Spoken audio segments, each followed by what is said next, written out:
ഇത്തവണത്തെ Indian super league മികച്ച രൂപത്തിലാണ് പോയിക്കൊണ്ടിരിക്കുന്നത്.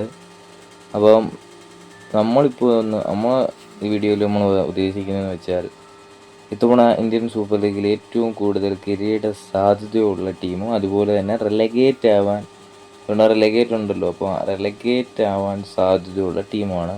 അപ്പോൾ ഒറ്റ ചാമ്പ്യന്മാരുള്ള നേരത്തെ കേസിലെടുത്തെന്ന് വെച്ചാൽ ലീഗ് ഷീൽഡും പിന്നെ പ്ലേ ഓഫ് കളിച്ച് ഫൈനലിൽ കയറി കപ്പടിക്കും.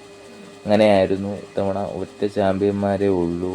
അതാണ് മറ്റൊരു ഘടകം. എന്തായാലും ഏറ്റവും കൂടുതൽ കിരീട സാധ്യത ഉള്ള ടീം നമ്മൾ പറയുന്നത് മോഹൻ ബഗാൻ സൂപ്പർ ജയൻ്റാണ്. കാരണം അവരെ മുമ്പ് കളിച്ച പ്ലേയേഴ്സ് തന്നെയാണ്, കോച്ച് മാറ്റേ ഉള്ളൂ. എന്നാലും അതും ഒരു ചാമ്പ്യൻ മെൻറ്റാലിറ്റി കോച്ച് തന്നെയാണ് അവർക്ക് വന്നിട്ടുള്ളത്. അതുകൊണ്ട് വേറെ മറ്റ് കാര്യങ്ങൾ അവർക്ക് ഭയപ്പെടേണ്ട.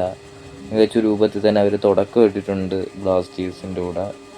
അപ്പം മോഹൻ ബഗാനാണ് ഏറ്റവും കൂടുതൽ സാധ്യത നമ്മൾ കണക്കാക്കുന്നത്. പിന്നെ ഉള്ളത് ഈസ്റ്റ് ബംഗാളാണ്.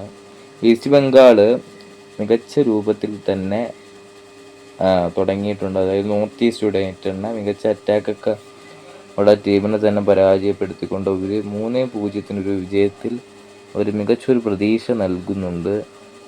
പിന്നെ ഉള്ളത് ജംഷഡ്പൂർ FC ആണ്. ഓവൻ കോയിൽ വന്നിട്ടേ ഉള്ളൂ. എന്നാലും അവർക്ക് ആദ്യത്തെ മത്സരം ഒരു ക്ലീൻ ഷീറ്റോടെ വിജയിക്കാൻ സാധിച്ചിട്ടുണ്ട്. അവർക്ക് ബെസ്റ്റ് ഡിഫൻസ് ഉള്ള കാര്യത്തിൽ ഒരു സംശയവും ഇല്ല. പിന്നെ അതിൽ ഏറ്റവും കൂടുതൽ റെലഗേറ്റ് ആവാൻ സാധ്യതയുള്ള ടീം എന്ന് ചോദിച്ചാൽ ഏറ്റവും കൂടുതൽ സാധ്യതയുള്ളത് മോഹമ്മദൻസ് ആണ്. കാരണം അവർക്ക് ട്രാൻസ്ഫർ ബാനൊക്കെ ഉണ്ട്. അവർ കഴിഞ്ഞ ദിവസമാണ് ഐ ലീഗിൽ നിന്ന് പ്രൊമോട്ടായി ആണ് ഐസിലേക്ക് വന്നത്. എന്നാൽ പോലും അവർക്ക് മികച്ച ഒരു പ്രതീക്ഷ കൊടുക്കാൻ പറ്റുമെന്ന് ചോദിച്ചാൽ ഇല്ല. കാരണം അവർക്ക് സാമ്പത്തിക നഷ്ടങ്ങളൊക്കെ ഉണ്ടായിരുന്നു. പിന്നെ ഇപ്പോൾ ഒരു ട്രാൻസ്ഫർ ബാനൊക്കെ ഉണ്ട്. അതുകൊണ്ട് മികച്ചൊരു കോച്ചില്ല. അങ്ങനെ ഒരുപാട് സിറ്റുവേഷനിലാണ്. അവർക്ക് എങ്ങനെ മുന്നോട്ട് പോകാൻ പറ്റുമെന്ന് അറിഞ്ഞുകൂടാ. എന്തായാലും മോഹമ്മദൻസും ഉണ്ട്. പിന്നെ ഉള്ളത് സ്പോർട്ടിംഗ് ക്ലബ്ബ് ഡൽഹിയാണ്. അവർക്ക് മികച്ചൊരു ചാൻസ് കാണുന്നില്ല. തോമസ് ടോർച്ച് ഉണ്ടെങ്കിൽ പോലും അവർ ഒരു ചെറിയ ചാൻസ് ഉണ്ട് റെലഗേറ്റ് ആവാൻ.